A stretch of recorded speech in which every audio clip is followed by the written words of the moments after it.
Bienvenidas y bienvenidos nuevamente al podcast de Geriatría, Gerontología y Trabajo Interdisciplinario. El día de hoy tenemos una invitada muy especial, María Villarreal. María es fisioterapeuta, tiene la maestría en fisioterapia por la Universidad de Otago en Nueva Zelanda, tiene el posgrado en neurociencias del dolor en la Universidad de Australia, perdón, y es instructora de Latinoamérica en el Neuroorthopedic Institute. Pues bueno, María, buenas tardes, ¿cómo estás? Buenas tardes, muy bien, muchas gracias Humberto, un gusto platicar contigo, coincidir en este podcast, ya tenemos gusto de conocernos desde antes y la verdad un gusto de estar aquí, de poder platicar un poco de este tema que a mí en lo personal me apasiona, el tema del dolor en todas sus esferas. Y me pareció muy interesante cuando me invitaste y me hablaste de este proyecto sobre enfocado más a la parte de geriatría, que creo que también es algo y es un tema que se tiene que hablar, ¿no? Y hablar desde la perspectiva qué pasa en el cuerpo o cómo experimentan dolor o si hay cambios en la manera como experimentan dolor las personas adultos mayores, ¿no? Entonces, yo encantada Claro. de estar por aquí. Empezando con esta parte de geriatría y dolor, ¿hay alguna estadística que nos diga si los adultos mayores tienen más dolor que los adultos jóvenes? ¿Hay algo que nos puedas platicar de esta parte? Mira, como tal, así de decirte de estadística, la verdad, 100% sincera, desconozco. Sin embargo, lo que sí te puedo comentar es que conforme vamos envejeciendo, el dolor al final de cuentas, independientemente de la edad que tengamos, desde que nacemos hasta que fallezcamos, va a llegar un punto, o más bien todo el tiempo es una señal de protección. Bónica decía que el dolor es la experiencia humana más compleja, ¿no? Y que dentro de las diferentes rubros de la salud o de los diferentes profesionales de la salud, lo que es el dolor y la inflamación nos conectan a todos como profesionales de la salud. Entonces, a lo largo de nuestra vida, siempre vamos a estar experimentando dolor en algún punto y siempre como una señal de protección. Entonces, yo empezaría diciendo esto de decir, esta creencia a veces que los pacientes o que nosotros le hacemos a creer al paciente de que nunca más debe de experimentar dolor o el mismo paciente llega diciendo, yo ya nunca más quiero sentir este dolor, es falsa. El dolor se va a presentar cuando haya más evidencia creíble de peligro que de seguridad para tu cuerpo, independientemente de tu edad. Actualmente la estadística mundial dice que una de cada 5 personas en el mundo tiene un dolor que no se le quita. Sin embargo, como te digo, desconozco si esta estadística tenga un rubro en cuestión de edad, de decir, bueno, es Claro. más común en personas mayores de 60 años o en personas jóvenes. Ahora, ¿qué pasa de este sistema protector? Este sistema protector, este dolor que se procesa en nuestro cerebro, que es una señal diferente, que es un output, se tiene que alimentar de captación de peligro para poder procesar una respuesta de dolor. Por eso decimos que vas a experimentar dolor cuando haya más evidencia creíble de peligro que de seguridad para tu cuerpo. Pero ¿de dónde viene el peligro? Del sistema nociceptor, que es tu sistema captador de peligro.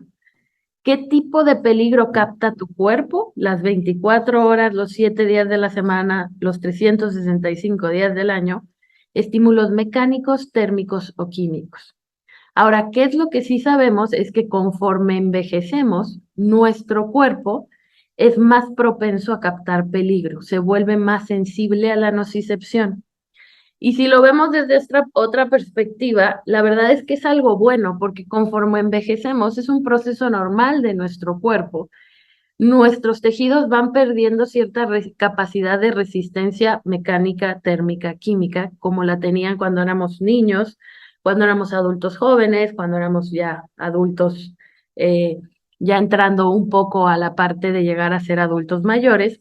Nuestros tejidos, por el uso y desgaste del día, de la gravedad, etcétera, va perdiendo cierta resistencia. Entonces, ¿qué va haciendo tu sistema nociceptor?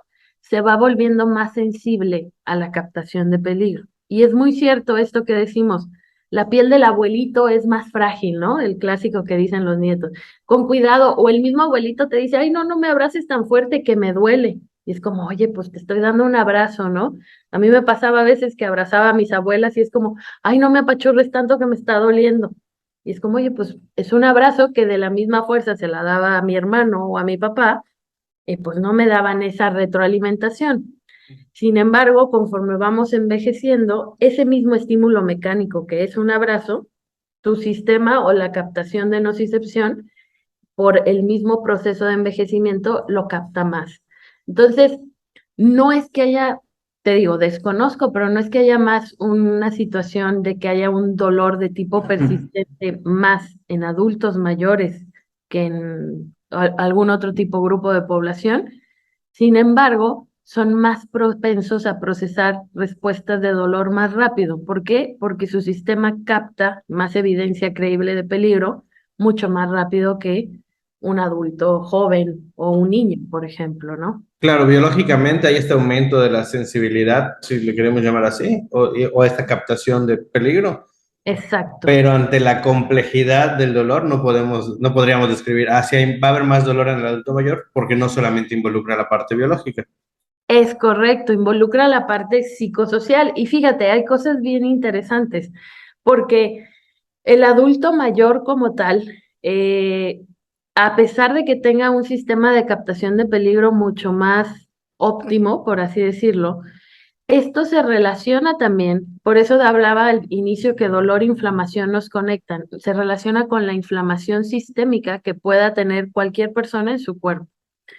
El dolor y la inflamación son excelentes sistemas de protección y que nos alertan en algún momento para una situación de proteger alguna parte de nuestro cuerpo, y la inflamación, cuando te lastimas, es por así decirlo, el botón de start para que el tejido se empiece a recuperar, ¿no?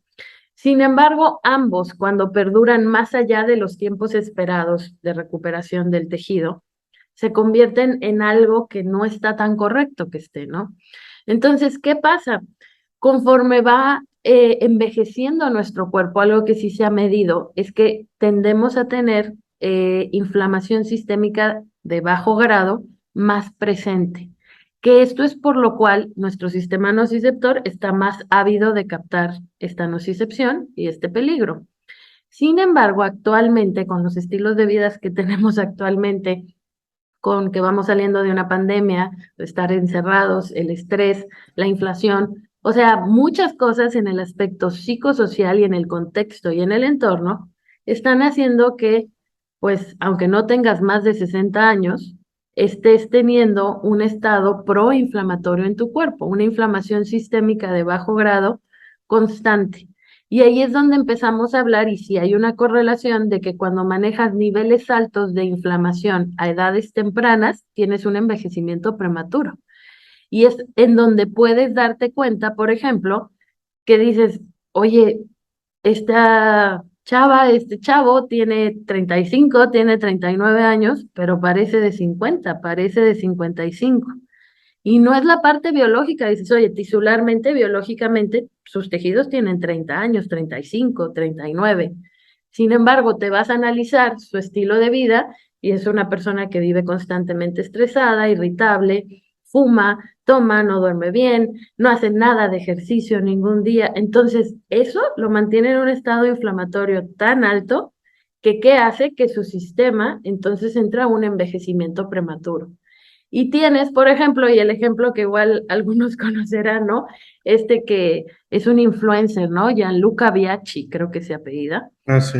Eh, Creo que estaba investigando antes del podcast, creo que tiene 55 años y lo ves, sí, tiene su pelo canoso, pero lo ves, si Sí. te pintara el pelo, tú dirías, este señor tiene 40, o sea, le puedes quitar fácil 15 años, ¿no? Sin embargo, él ha mantenido su estilo de vida muy saludable, muy antiinflamatorio y sobre todo con una excelente actitud. Porque bien dicen, envejecer es inevitable, pero la clave para un buen envejecimiento son las emociones positivas, tener una buena actitud ante la vida. Eso es la clave, porque tenemos que recordar que un pensamiento es un impulso nervioso y también repercute. Entonces, ahí tenemos esa gran diferencia. Por ejemplo, yo te puedo decir, mis papás tienen, aquí balconeando a mis papás, tienen 64, casi 65 años, si mal no recuerdo. Y mi mamá muchas veces yo le veo su piel y está mucho mejor que mi piel, ¿no? Yo cuando me desmaquillo o algo, no es que tenga tan mala piel, sí tengo algo de buena genética de mi mamá. Sin embargo, como quiera, mi mamá es una persona que a lo largo de su vida, y eso como hábito de ella, que eso es algo que yo admiro de ella, hace todos los días 1 hora de ejercicio, de caminata, todos los días. No hay día que se le pase, muy pocas veces. O sea, yo creo que de los 365 días del año se le pasarán unos 20, y dije muchos, ¿no? Y procura estar en ese estado de vida más antiinflamatorio. Entonces yo veo a mi mamá ahorita a su edad y la veo activa, la veo bien, le veo con una buena piel, etcétera, ¿no? Y todo eso que tiene que ver un correcto estilo de vida, una buena actitud y un estado de vida más antiinflamatorio. Entonces, la realidad es que hay muchos factores, como bien decías tú, no solamente el aspecto de decir tienen más dolor o no, sino el entorno, la parte psicológica, la parte social, para darnos cuenta cómo es este procesamiento de esta respuesta en adultos mayores, ¿no? Y hablando un poco de esta parte de dolor, ¿cómo se va reflejando el uso de analgésicos en el adulto mayor? Porque se vuelve un tema también de un uso descontrolado, ¿no? Ya sea analgésicos AINES como analgésicos un poco más fuertes todavía, ¿no? Incluyendo Exacto. opiáceos y demás. Sí, fíjate, mira, y aquí hablando un poco de mis pacientes, que la verdad que los pacientes son nuestros mejores maestros. Tuve recientemente una paciente, bueno, no, ya tiene un tiempo que dimos de alta a la paciente, pero te platico brevemente, era una paciente de 85 años con un dolor persistente que llevaba ya casi como 5 años con ese dolor en la parte del muslo derecho, en la parte anterior, como en la zona del cuádriceps. Y era un dolor que no podía, ¿no? Ya le habían hecho todos los estudios, ya le habían hecho todo lo que tenían que analizar y checar y le decían que pues no, que no tenía nada, que ya, y cómo me da un poco de, no sé, esa frase que usan, no encuentro la palabra que dicen, ah, es que esta ya es una paciente de clínica del dolor. Y clínica del dolor, ¿con qué la relacionan? Con ir a entregarle pastillas al paciente. Sí. Y generalmente las clínicas del dolor están llenas de adultos mayores. Ahí sería interesante hacer una estadística de las clínicas de dolor en México. ¿Cuál es la edad promedio que acude a las clínicas de dolor? Y creo que ahí me atrevo a decir, desconozco el dato, que pudiera ser que es bastante la población de adultos mayores, ¿no? Entonces ya era paciente, como dicen los doctores, de clínica del dolor. La paciente acabó en la clínica del dolor y le empezaron a dar medicamentos. Y poco a poco, algo que también nos damos cuenta que tenemos que cambiar el paradigma de nuestro entendimiento del dolor es cada vez le van subiendo más la dosis al paciente. Ah, es que ya no le funciona. Bueno, subimos la dosis, subimos la dosis. Cuando realmente para el dolor no hay ningún medicamento que se le deba perpetuar al paciente y no es, se trata de seguir subiendo dosis. Entonces, esta paciente llegó al punto, fíjate, de estar tomando diario tramadol en la mañana, a mediodía, en la noche, y todavía me decía la paciente, muy linda la paciente, y bueno, a mediodía me tomo un paracetamol para reforzar. Y mi pregunta con la paciente fue, era una paciente que veía a distancia porque ella está en Morelia y yo me encuentro en Monterrey. Yo le decía a la paciente, bueno, ¿y se le quita el dolor tomando esta cantidad de medicamento? Y me decía, no, no se me quita. Entonces, ¿por qué lo sigue tomando? Pues porque el doctor me dijo y porque siento que si lo dejara de tomar sería peor. Entonces empezamos todo un trabajo con esta paciente de explicarle que la realidad es que no era el medicamento la solución para ese dolor. Empezamos un trabajo también, un abordaje con un poco más de actividad física, ayudarle a ir bajando esa dosificación tan alta de medicamento, que aquí lo importante y a mí lo que me llama la atención cuando son adultos mayores y les dan esas dosis tan altas de medicamento es, como bien dijimos hace un momento, el proceso del tiempo es inevitable para todos, ¿no? Nuestros tejidos van avanzando y bien dicen que el momento en el que estamos ahorita es el momento más joven en el que vamos a estar por el resto de nuestra vida, ¿no? Mañana ya vamos a estar más viejos y así es, ¿no? Entonces es vivir el aquí y el ahora. Entonces, entre mayor edad pues su procesamiento de este tipo de medicamentos en hígado, en riñones, claro que tiene una mayor afectación. Entonces, me genera mucho ruido de por qué seguimos recetando o prescribiendo estas dosis de medicamentos y más en adultos mayores sin buscar, aparte de que no es la línea de tratamiento, que ya se sabe con evidencia, sin buscar otras opciones, ¿no? Entonces, esta paciente que le generaron, una adicción a un endógeno opiáceo. Tenía una adicción muy fuerte al tramadol. Entonces, empezamos a manejar por calendario, a bajar su ingesta de este medicamento. Hay dos maneras de quitar esta como adicción que se genera. Una es súbita, es decir, cortamos rápidamente el suministro de este medicamento. Sin embargo, en los adultos mayores la mejor manera es hacerlo paulatinamente. Entonces empezamos paulatinamente con ella y sí nos generó un síndrome de abstinencia, porque después nos decían es que está teniendo escalofríos, le duele el estómago. Todas las reacciones que generan cuando están con con esta adicción a este tipo de medicamentos, ¿no? Sin embargo, logramos quitar el medicamento, hacer a la paciente más activa y por otro lado, ¿qué pasaba con esta paciente? Esta paciente tenía un aspecto psicológico y emocional muy fuerte que estaba relacionado con su dolor que no había sido atendido. Y era que ella había pasado por un evento traumático fuerte con uno de sus hijos que perdió hace algunos años y no había querido llevar ese proceso. Y era muy notorio cuando estaba cerca de su familia, de sus hijos, etcétera, se encontraba muy bien, no le dolía nada. Nada más le tocaba regresar y estar con las personas que la cuidaban y demás, se disparaba su dolor, ¿no? Entonces, fue empezar a ser consciente a la paciente sobre esto y lo más importante, quitarle el medicamento, porque te digo, más en los adultos mayores, esas dosis tan altas de medicamentos deberían de estar más reguladas por lo mismo de la afectación que le genera el hígado, la afectación que le genera el riñón y que no son tejidos o órganos que se encuentran en su capacidad óptima para hacer esa limpieza después de este tipo de medicamentos, ¿no? Sí, ya la capacidad va disminuyendo.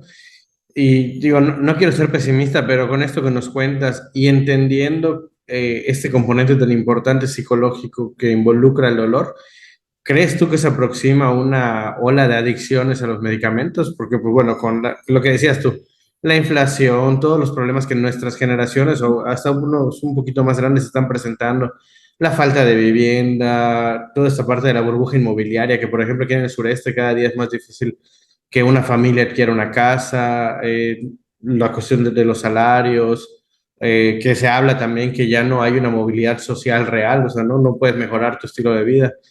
¿Crees tú que se aproxime una ola de adicciones a medicamentos a causa de este dolor crónico que vamos a padecer seguro? No quisiera verme más Si soné pesimista muy... que tú, pero, pero creo que ya estamos en esa ola y creo que ya más estoy un poco positiva en el sentido de que ya pasamos el pico de la ola y ya vamos en el descenso. ¿Por qué? Porque ya, yo les digo, no hay peor ciego que el que no quiere ver. Los estudios ya están ahí, ya se sabe y se entiende que la primera línea de tratamiento para cualquier dolor debe de ser educación en dolor. La educación es un tratamiento y como tratamiento se tiene que dosificar y se tiene que personalizar para cada paciente y hacer al paciente más activo.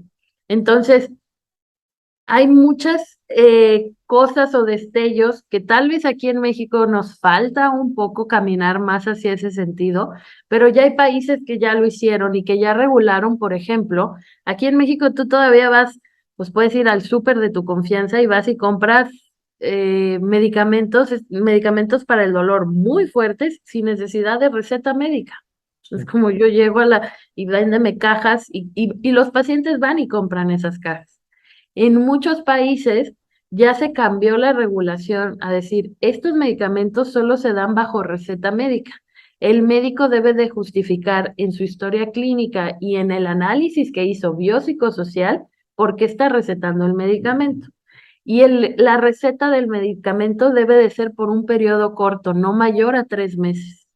Entonces, hay países que ya nos están dando estas directrices que yo por eso te digo, creo que la ola, ya estamos surfeando esa ola, y yo primeramente soy un poco más positiva creyendo en que vamos con miras a hacer esos cambios en las regulaciones de las leyes, en las regulaciones también en el aspecto de salud. Es decir, estos medicamentos son bajo prescripción, no que cada paciente vaya y los compre a Cuando como quiera. quiera, a la primera, en cualquier súper o en cualquier farmacia que te venden estos medicamentos sin ningún tipo de receta médica. Entonces, te digo, ya nos están marcando ciertas directrices otros países y la investigación como tal. Entonces, pues sí, no hay peor ciego que el que no quiere ver. Y también otra cosa que es bien importante, nosotros como profesionales de la salud nos tenemos que actualizar. ¿Por qué? Porque el que tú como médico, como fisioterapeuta, como psicólogo, como en el área que estés, sigas creyendo que el dolor es una señal aferente que puedes bloquear y que entonces la vas a bloquear con una cirugía o con un medicamento, estamos perdidos desde ahí. Desde ahí estamos perdidos. Y es decir, las líneas de tratamiento por mucho tiempo para el dolor, si tú ve cuando llega un paciente con un médico, ¿cuáles son sus líneas para atender el dolor de un paciente? O cirugía o medicamento. Cuando la primera línea de tratamiento debe de ser educación y ejercicio. Y la educación no es solamente que el fisio la dé la educación se debe de dar por todos los profesionales de la salud. Hicieron un estudio donde en Australia, midiendo qué tanta educación en dolor dan los profesionales de la salud a sus pacientes. Y resulta que los que menos educación en dolor dan a sus pacientes son los médicos, son los doctores. Los que más dan son los fisioterapeutas en Australia, luego los psicólogos, etcétera. Y luego hicieron otro estudio correlacionando con el paciente qué tanto permea la educación en dolor a los pacientes según el profesional de la salud que la imparte. Y resulta que cuando la da un médico, cuando la da un doctor, le permea más la información al paciente que cuando la da cualquier otro profesional de la salud. En segundo lugar estamos los fisios. Por eso en Australia se dice que los expertos en el dolor y el movimiento somos los fisioterapeutas. Y aquí nos damos cuenta, entonces es como decir, el médico tiene que ponerse a dar educación en dolor, porque antes de ser una persona que prescribe medicamentos, los profesionales de la salud somos educadores en salud para nuestros pacientes, ¿no? Entonces, tenemos que darnos cuenta de esta importancia. Y fíjate, esto te lo platico del estudio, pero yo lo veo en mi consulta. Yo tengo mi consultorio con una amiga que ella es especialista en medicina del deporte y tiene una maestría en actividad física, ¿no? Entonces, trabajamos en conjunto. Ella ha tomado los cursos que yo doy de neurociencia del dolor y demás y se ha especializado en eso. Es un doctor, es una doctora que está abierta a este tema, entonces trabajamos muy bien en conjunto. Y nos damos cuenta en la clínica, cuando yo le estoy explicando al paciente ciertas cosas sobre su dolor, sí me están poniendo atención y demás. Cuando ella se los dice, el paciente, claro, como me dijo la doctora. Entonces nos reímos, y yo hasta ya le digo a mi amigo, a mi amiga, ya diles, porque si lo escuchan de ti, créeme que es completamente diferente.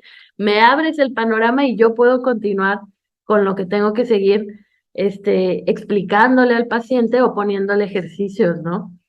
Entonces, no se trata de competencias ni de mucho menos, es de trabajar en conjunto, ¿no? Claro, porque hoy en día es como que tengan un arma enorme, pero que no la sepan usar. Y a nosotros, pues tenemos una arma buena, pero no es tan funcional como, sí lo entiendo, ¿no? O sea, el estatus que tiene en la sociedad un Mm. médico le ayuda a tener credibilidad y si él predica con esta parte de la educación del dolor, pues evidentemente va a tener beneficios mucho más grandes sobre el paciente. En esta misma línea de la parte de la educación del dolor, a mí me pasa algo curioso, que no me sucede con todos los pacientes, Ajá. evidentemente, porque es un tema muy complicado el dolor y definitivamente tenemos que seguir formándonos en eso, pero no sé si te pasa a ti. Yo les voy explicando, ves cómo sesión a sesión pues va mejorando el entendimiento y la conceptualización, e inclusive lo vamos aterrizando a la parte de la actividad física. Y en algunos casos me ha pasado y es así como que el momento que me alegra el día, cuando te das cuenta que ya hizo clic el paciente con esta idea del dolor, ¿no? Porque te Ujú. dice, ah, sí, es que fíjate que el otro día me empezó a doler igual el otro hombro y pues me empecé a mover porque yo ya vi que el ejercicio me ayuda y estarme moviendo es lo que me ayuda Exacto. a que me deje de doler, a que se me mejore la articulación, lo que sea, ¿no? Te pasa igual ese momento así como de, ay. Sí, fíjate, y ese momento como tal, en neurociencia se le conoce como el momento ajá, el clásico que es la expresión que hacemos, ¿no? Es como ajá, es eso, por eso lo nombraron como el momento ajá, ¿no? Donde te cae el 20, diríamos aquí en México, Sí, donde como que hizo conexión algo y te está cayendo el 20 de todo lo que te acaban de explicar, ¿no? Y esto es algo bien interesante y es cómo funciona nuestro cerebro. Y es muy, como bien dices, es muy bonito cuando el paciente te dice, es que me empezó a doler y yo ya empecé con mis ejercicios porque ya sé que como moviéndome se me modula más rápido el dolor, etcétera, ¿no? Entonces, ¿qué pasa? Generalmente, yo siempre les digo, a mí me ha pasado con los pacientes de todo. Yo llevo ya casi, pues ya voy para 10 años que llevo hablando de dolor y atendiendo pacientes más enfocados hacia el dolor persistente. Y me ha pasado de todo, desde el inicio que les quería explicar todo la primera sesión y los abrumaba y se iban y era como, ¿esta de qué me sí, está hablando? Yo vine a que me pusieran unas corrientes y compresas, no a que me estuvieran hablando una hora y a empezar a entender cómo la educación había que dosificarla, ¿no? Y a saber individualizarla en los pacientes desde su historia clínica y desde la historia propia de dolor del paciente. Entonces, muchas veces te das cuenta y te topas con diferentes personas, ¿no? O diferentes pacientes que están o más cerrados a la información o que tienen un poco de conocimiento o que no están ni siquiera interesados en saber eso, ¿no? Por eso yo les digo, cuando me preguntan a veces en entrevistas o demás, me dicen que entonces, ¿qué es la educación en neurociencia del dolor? Les digo, pues es el arte de ayudar a una persona a descubrir su experiencia dolorosa, no la tuya, no es su propia experiencia dolorosa. Y es un arte porque es combinar ciencia con sus propias experiencias y vivencias, ¿no? Entonces, siempre, independientemente el nivel en el que se encuentre tu paciente de quererte escuchar o no, nunca pierdas la oportunidad de plantar una semilla en ese paciente, decirle, sabes que tu dolor no significa que estás o que sigues lastimado. Puedes estar en un estado de sobreprotección, etcétera, ¿no?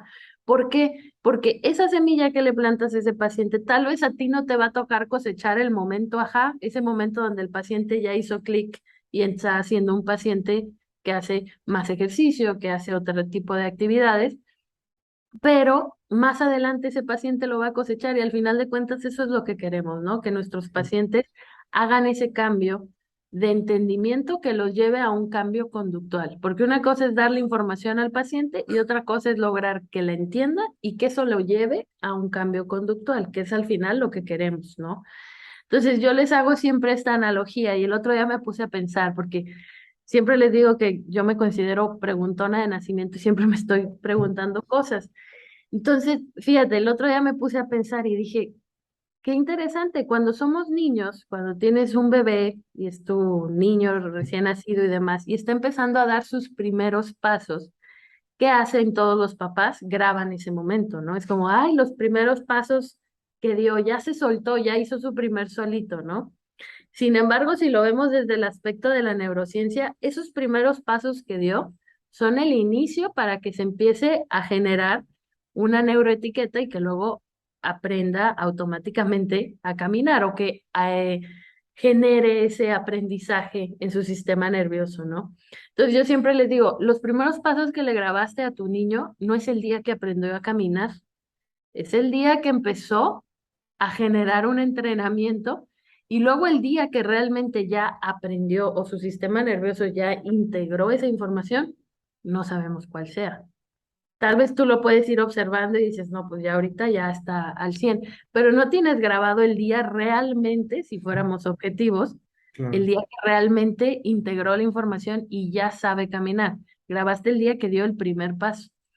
Es como cuando estamos aprendiendo a manejar, si no nos vamos tan lejos, porque igual no nos acordamos de nuestros primeros pasos. El primer día que agarraste un coche, ibas todo nervioso y no sabías, hasta que llegó un día que dijiste, "Ay", como que pues ya, y lo empezaste a hacer en automática. Ese es el día que todo cobró sentido. Entonces, en la educación en dolor funciona más o menos igual. El día que tú le diste la primera información o la primera dosificación de educación en dolor, probablemente no va a ser el día que tu paciente haga ese momento, ajá. Puede tardar unos más tiempo, unos menos tiempo, pero el día que hace ese momento, ajá, viene del primer día que tú empezaste a hablarle sobre su dolor y ayudárselo a entender. Por eso, nunca perder esa oportunidad de plantar esa semilla en los pacientes, ¿no?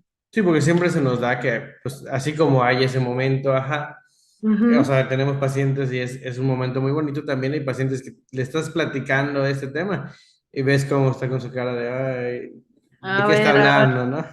Pero pues como dices tú, es una semillita y en algún momento va a A rendir mí me ha frutos. pasado, fíjate, pacientes que les empecé a hablar de esto y igual, la cara así como de, ay, ¿esto de qué me está hablando? ¿Y a qué vine? ¿Y por qué me recomendaron aquí? Se va el paciente, no vuelvo a saber de él, no retoma la siguiente sesión y meses después, uno hasta me pasó un año después, vuelve a pedir cita y lo vuelvo a ver y le digo, ¿cómo estás? Pues es que la primera vez que me hablaste de esto dije, ay, no.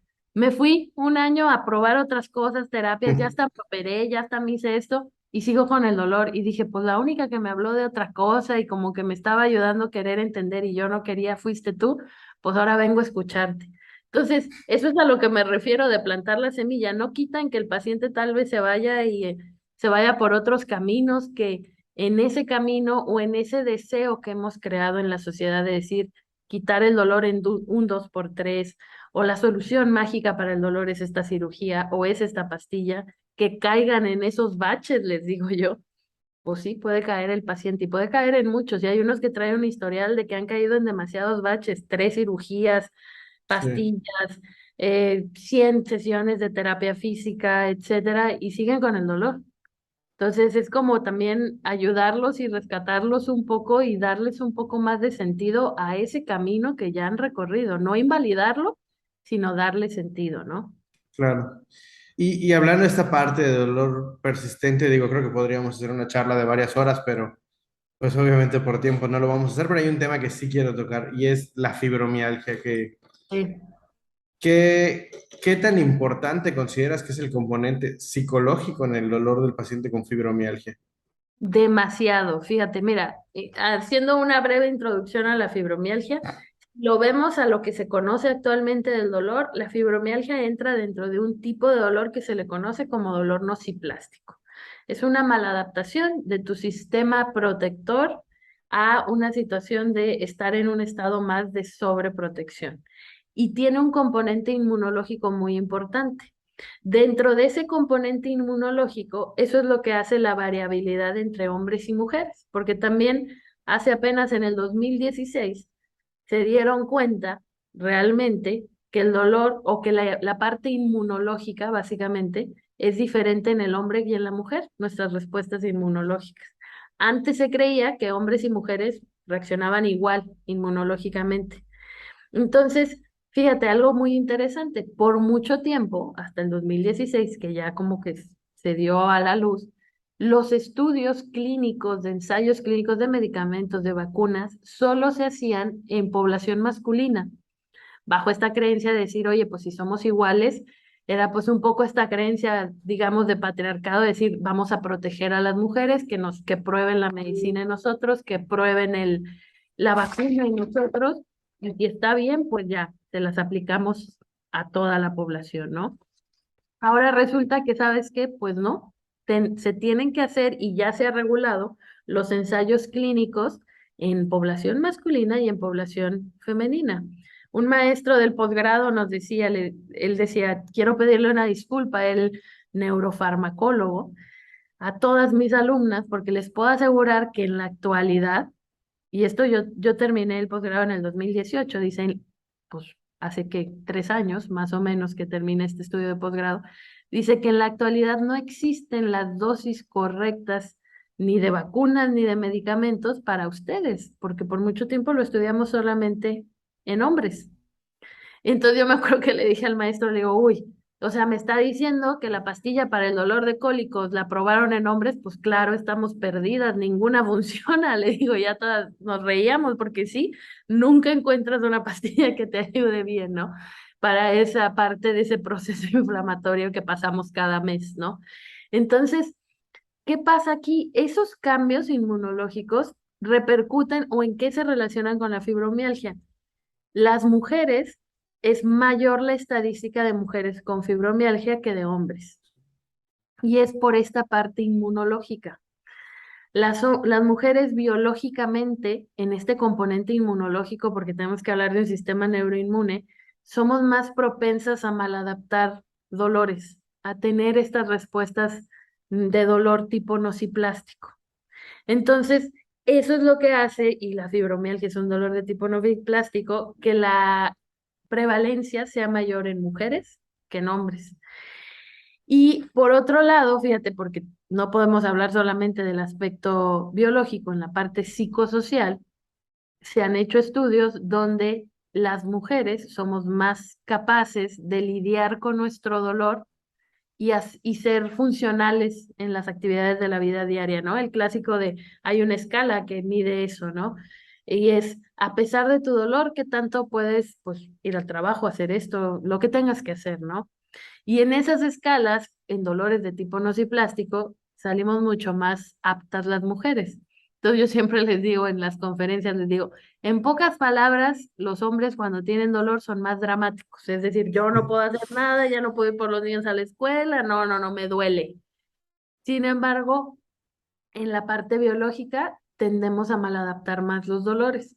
Y el aspecto emocional, que me preguntabas, es bien importante porque, como te decía hace un momento, ¿no? En cuestiones de envejecimiento o de cualquier enfermedad, la clave está en la actitud. La actitud es el factor clave para cualquier recuperación o la situación de la salud como tal, ¿no? Y fíjate, hicieron un estudio relacionado un poco en cuestiones de adultos mayores. Dos doctores de Estados Unidos, el doctor Snowden y el doctor Danner, se llaman estos dos doctores. Y es un estudio que hicieron en un convento con 180 monjas católicas en Estados Unidos. Y fue como por un hallazgo que encontró este doctor, este convento, él iba a preguntar sobre los hábitos alimenticios de las monjitas y demás, y se dio cuenta que era una población bastante homogénea, porque era un convento donde prácticamente casi no salían al exterior, ¿no? Eran no 100% monjitas de claustro, sin embargo, se mantenían mucho tiempo en el convento bajo los mismos hábitos alimenticios, no fumaban, no tomaban, o sea, bajos niveles de estrés y se dio cuenta que era una población, como lo que quieres en cualquier Sí, estudio, investigación. bastante homogénea, ¿no? Entonces también se dieron cuenta que estas monjitas pues desde el momento que entraban al convento, como entre los 21 y 22 años, se les pedía que hicieran como un diario, sus notas autobiográficas. Y entonces se pusieron a analizar sus notas autobiográficas en torno a qué tipo de emociones o qué tipo de cosas reportaban en sus notas autobiográficas. Hicieron, o sea, después de 60 años analizaron esas notas en las monjitas que ya tenían más de 80 años. Y resulta, fíjate, que las monjitas que tenían en sus notas autobiográficas cosas relacionadas más a emociones positivas, a pasé un bonito día, me la pasé bien, me reí con mis compañeras, etcétera, eran el 90% de ellas eran mayores de 85 años y tenían un estado de salud óptimo.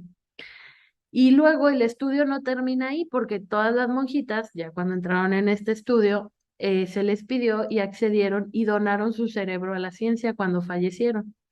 Y entonces mueren las monjitas, les analizan su cerebro y se dieron cuenta que no había una relación entre la patología y el síntoma. Muchas de ellas, de estas monjitas mayores de 85 años que estaban en perfectas condiciones de salud a manera objetiva y que tenían una relación con notas autobiográficas donde reportaban emociones positivas, estaban teniendo cambios degenerativos en su cerebro cuando lo analizaron ya después de que fallecieron las monjitas.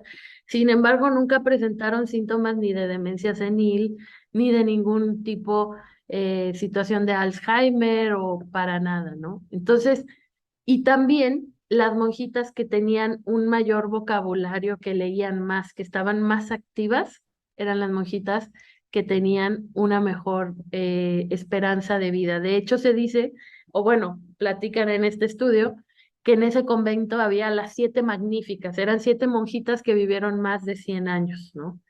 Entonces, ¿en qué se resume esto? En general, las emociones tienen mucho que ver, el aspecto psicológico, social y la manera como tú te enfrentas y los pensamientos que tienes, emociones positivas o pensamientos positivos o negativos en torno a tu situación, repercuten en tu salud, sí o sí.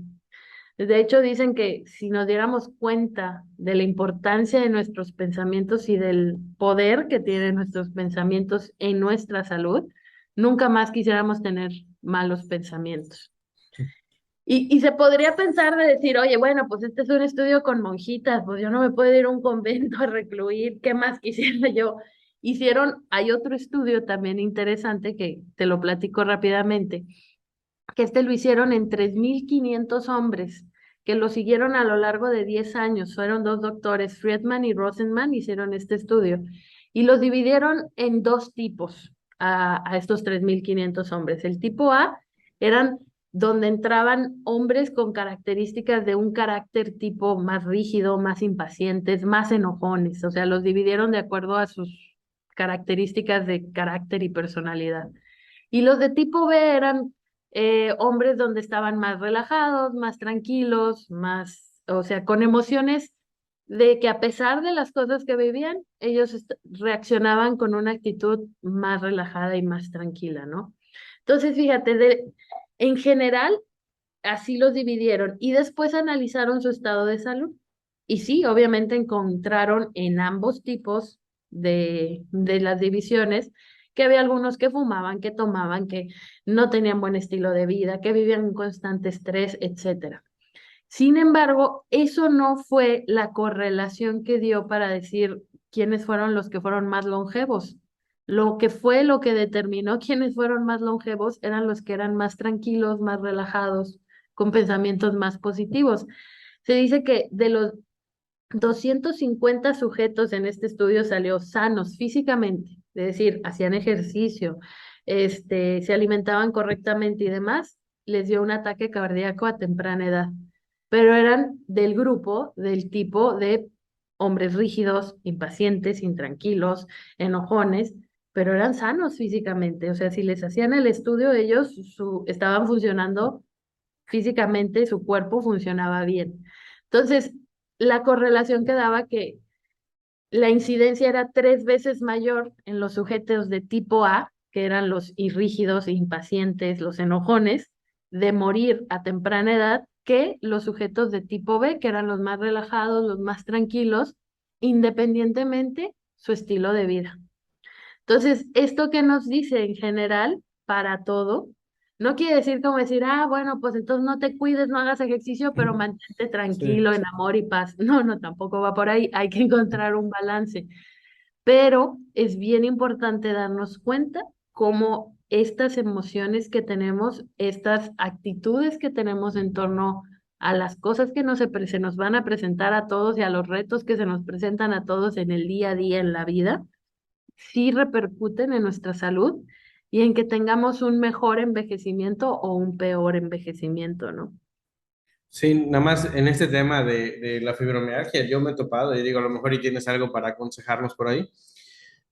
Los, me ha tocado ver alrededor de mi carrera unos 8 o 10 casos de personas con fibromialgia, como mencionas, la mayoría Ujú. mujeres, y las personas con mayor sintomatología tenían de manera muy evidente algún problema de depresión, de algún problema familiar, Sin embargo, muchas de ellas, muchas de esas personas, se rehusaban a acudir a un psicólogo. Entonces, Ujú. ¿cómo puedes trabajar esta parte tú con esos pacientes? Porque pues tú le puedes hacer la educación la mejor Claro, educación en dolor que queramos, pero si traen un tema de trasfondo, ¿cómo psicológico. puedes Mira, abordarlo? esa es muy buena tu pregunta, porque sí, lamentablemente, y creo que no solo en México, en Latinoamérica tenemos un tabú a la salud mental y a la Sí. parte psicológica y al psiquiatra, etcétera, ¿no? No sé, sería interesante irnos a analizar de dónde viene, dónde fue que nos crearon esta creencia de que, oye, si vas al psicólogo, entonces estás loco. No, no, pues todos tenemos un poco de locura, ¿no? Lo importante es entenderla y saber cómo eres funcional, ¿no? Y como dicen en alguna conferencia, escuché, ¿no? La psicología debería ser canasta básica para todos, ¿no? Yo lo que les hago ver a los pacientes, una también importante en pacientes con fibromialgia, educar a los familiares sobre el dolor de su paciente, porque muchas veces ya no le creen, es que ya no le creemos, ¿no? Ya, o ya los tiene hartos. Y eso es lo que yo les digo, el dolor es una epidemia silenciosa, si bien no se contagia en el aspecto biológico, pero sí se contagia en el aspecto social y emocional. O sea, si tú tienes un familiar que vive con dolor persistente, un amigo, social y emocionalmente te afecta porque no te gusta verlo así. Y entonces genera un cambio en ese entorno familiar o en ese entorno social. Entonces, algo importante también es dar educación en dolor a los familiares o amigos cercanos de ese paciente. Y por otra parte, cómo guiar a ese paciente a que vaya a un apoyo psicológico es una que yo uso dos herramientas. Algunas funcionan mejor que otras. Y la primera es decirle, a ver, cuando te duele el estómago, ¿con quién vas? ¿Con qué médico vas? No, pues con el gastroenterólogo. Ah, ok, porque es el especialista en el estómago, ¿no? Y empezamos así, ¿no? Y cuando te duele el riñón, pues con el nefrólogo. Y cuando te duele el corazón, no, pues con el cardiólogo. Le digo, ¿y en el cerebro con quién vas? No, pues iría con el neurólogo, ¿no? Con el neurocirujano. Le digo, sí, pero también como con el gastroenterólogo hay el gastroenterólogo que es cirujano, por así decirlo, cuando hay que hacer una operación a ese estómago, y hay el otro que es clínico, que nada más ve síntomas y demás y te puede dar un medicamento. O sea, ahí en todas, si te pones a ver, cada órgano de tu cuerpo tiene un especialista y que desde, hay uno de que lo ve desde el aspecto clínico y uno que desde lo ve desde más del aspecto estructural, ¿no? Necesita una cirugía este órgano o es una cosa de su función y entonces necesita medicamento o necesita algún tipo de cambio de hábito o de alimentación o de ejercicio. Entonces, en el cerebro te enseñaron a entender que pues si algo tenías, ve con el neurólogo o ve con el neurocirujano. Sí, él lo ve desde el aspecto estructural y funcional de ese cerebro. Pero ¿cuál es la función de tu cerebro? Generar pensamientos, pensar, procesar información. Un pensamiento es un impulso nervioso. ¿Quién es el encargado de procesar tus pensamientos o de todo lo que estás pensando en el día? Es tu cerebro. ¿Quién te ayuda a organizar esos pensamientos? Un psicólogo, un psiquiatra. Es el especialista en esa área, ¿no? Un psiquiatra en la parte también si tienes algún déficit de neurotransmisores o algo que necesita modularte ese déficit para que pueda tu sistema o tu cerebro procesar mejor la información que está recibiendo. Entonces, es como quitarles ese tabú un poco. Y por otro lado, nos podemos apoyar en escalas que usan los psicólogos, que también utilizamos en el aspecto del dolor, que hay una escala que se llama la escala DAS, que es para depresión, ansiedad y estrés, y diferentes escalas que tú le puedes como oficio pedir al paciente que las llene y que en base a lo que resulta en esa escala te da una pauta para hablar con el paciente, para abrir la llave y a platicar y decir, oye, mira, me sale de acuerdo a tus respuestas en esta escala que puedas estarte cursando con algo de ansiedad o de depresión, ¿cómo te sientes? No, pues sí. Entonces te tengo que referir con el especialista, ¿no? Te pueden contestar lo siguiente, los pacientes, a mí me ha pasado, me dicen, bueno, pero es que si ya vengo contigo y te veo cada tercer día o te veo cada semana y te platico cosas que a veces ni le platico a mis amigos ni a mi familia, porque eso pasa mucho en la relación fisioterapeuta-paciente. Como nuestro trabajo es muy cercano al paciente, les damos ejercicios, prescribimos, palpamos al paciente, entonces se va generando una confianza con ese paciente que a veces el paciente ya te está contando cosas que tú dices, yo no quisiera que me estuviera contando esto, ¿no? Pero Sí. pues lo dejas que hable, ¿no? Y a veces el paciente sale sintiéndose bien de su sesión de fisioterapia porque habló y lo escuchaste simplemente, ¿no? Entonces, me ha pasado que pacientes me dicen, pues si a ti ya te platico todo, ya te tengo confianza, ¿para qué voy con el psicólogo? O sea, ya creen que es dos por uno, ¿no? Le digo, Sí. ya crees tú que es dos por uno. Entonces, me acuerdo que cuando me dijo esto, este paciente, yo le dije, mira, te agradezco la confianza y lo que platicamos aquí, créeme que yo te doy consejos de lo que yo he vivido, pero no son consejos profesionales en torno a tu salud mental ni en torno a lo que pudieras estar haciendo desde una perspectiva psicológica o psiquiátrica en su caso, ¿no?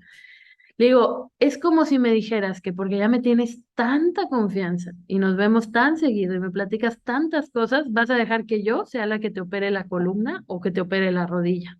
No, luego dijo el paciente, no, tú no sabes hacer eso, tú no eres, tú no eres cirujana o tú no eres traumatóloga. Le digo, pues de igual manera, yo no soy psicóloga, no soy psiquiatra, te estoy escuchando, pero no tengo las herramientas para darte una correcta orientación en esto. Entonces, ¿qué necesitamos? Que acudas con un profesional de la salud especializado en esto. Pero una cosa importante también es que esos profesionales de la salud, esos psicólogos, esos psiquiatras, tienen que entender la neurociencia del dolor, porque me ha pasado Es, que lo refiero a los pacientes con algún psicólogo y resulta que el paciente regresa y dice que ¿por qué me quitaste el medicamento para el dolor? Me dijo el psicólogo que ¿por qué me estás torturando? Que que me regreses la prescripción, que para el dolor necesito tomarme esto y entonces y aparte de los ejercicios y yo no, pues no. Entonces, claro. por eso yo siempre les digo, el cambio de paradigma en torno al entendimiento del dolor y la neurociencia del dolor nos repercute a todos, no solo oficios, y es todos nos tenemos que capacitar y todos nos tenemos que actualizar. Sí. Sí, sí, Ujú. se vuelve súper importante.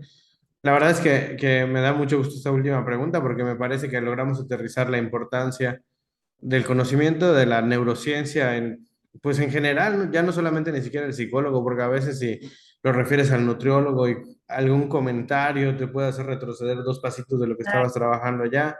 Entonces creo que sí, todos tenemos que ir en esta misma línea. Digo, tampoco nosotros fisioterapeutas estamos exentos a veces de hacer algún comentario, alguna Sí, seña o algún, 100%. por ejemplo, como cuando ves la radiografía y dices, chin, y el paciente se da cuenta que...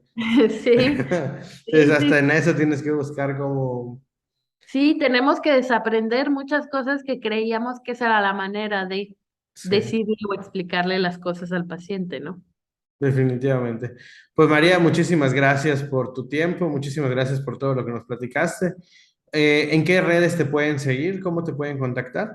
Miren, me encuentran en Facebook, estoy como Fisio María Villarreal. La parte de fisio ahí, pues así lo puse y luego es más complicado, pero es como la parte en inglés, Physio,